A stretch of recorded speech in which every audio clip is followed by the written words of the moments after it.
done studies, and I wrote about, studies of gangers and why they joined the gang. They would do it to the point where, they go to school and give a test, psychological test to a bunch of 7th through 8th graders, because that's the prime gang joining age. And they could kind of pick out who was more likely to join a gang.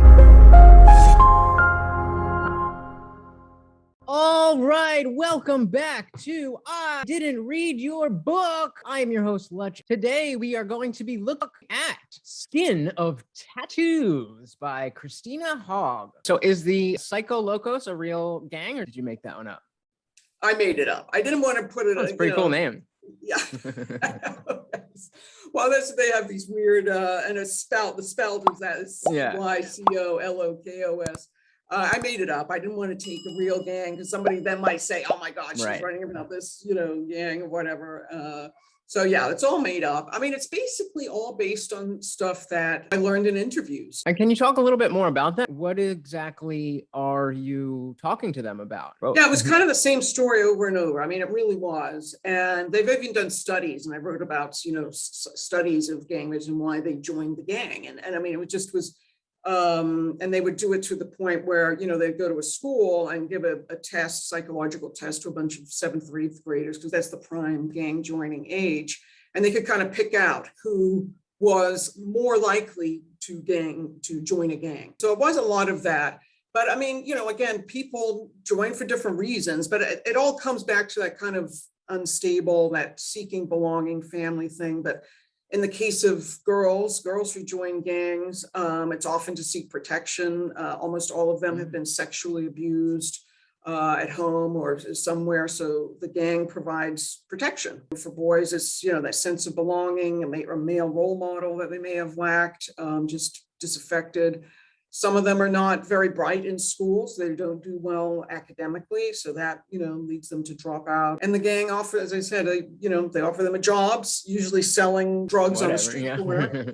Or it can be whatever. Yeah. I mean, a lot of gangs specialize in one thing or another. It could be bootleg CDs was one I found, bootleg like DVDs and CDs that they sell on the street. It could be burglaries, home invasions. It's just a very sad sort of state of affairs. I mean, gangs have existed for as long as humans have been around, and they will. We're social animals, we want to be in groups. Did you find that these kids, I guess we call them kids, did they have an awareness of, hey, I don't really have any good options, so I'm going down this road? Or was it more of just a completely desensitized, like, yeah, this is what we do? I think it was probably more just the second that this is what we do. Some of them have older brothers, or they see the older guy in the neighborhood doing this, and they think that's pretty cool, And again, they're not exposed to a lot of other things that would say, do something else, more be a productive citizen. So they're kind of desensitized. And again, they're kind of angry at the world. It's a very complex issue. Some of them have mental health problems too. Friends that I know very well and have spent a lot of time with, having that type of mentality where there seems to be, I don't know if it's a lack of awareness or a lack of belief that there is another way. One of my close friends, it's a sad thing because this guy he's super, super smart. He could do so many different things, but he is good at being a drug dealer. So that seems to be, what he gravitates towards. The money is there. The skill is already there, the access is there, and as an active user, that is also an obvious perk, no pun intended. I think it's something that is so difficult for people who are that far removed from the reality of that kind of life, whether it's just the drug thing, the gang thing, or really anything that's counterculture, underground, anything like that. If you're not exposed to it, then being able to conceptualize what it's like in that life, in that role, is, like I say, nearly impossible. I'm thinking about these interviews that you would have done, and I'm wondering, you said most of the people were kind of desensitized to other options, and, this is just, it is what it is. But did you come across a lot of people who were aware of, hey, we don't know any old gangsters that are not in jail. There's not too many options, but there's got to be something else. Or was that squashed? It would vary because there were some who would get out of it and just, preach, against gangs. A lot of it's about maturity too. As in adolescence, it's a natural time of rebellion. You don't want to do what your parents tell you to do, blah, blah, blah.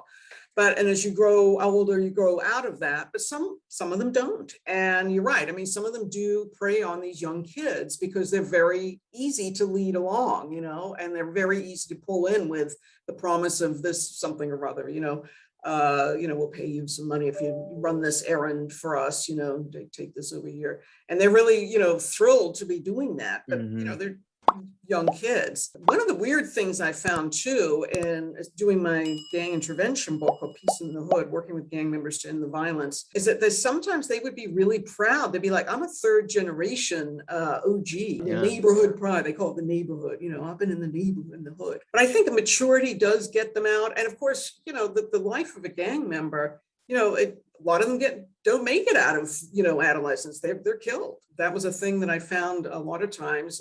I also did a thing. I volunteered as a creative writing mentor for at an alternative school. It was a girls' school.